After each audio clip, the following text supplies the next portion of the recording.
bihar matchball salbatuta, Nafarroako itzulia 3 laurdenetan irabazi duzu, biharko bakarrik falta da, diferentzia soberan, bihar pixka lasai egoteko.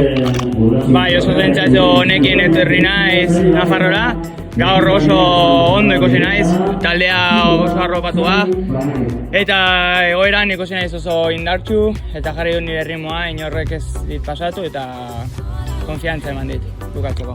Egia da oso egun zaila izan dela, euriak eta errepidaren egoerak dana baldintzatu du, eraso gutxi hala ere.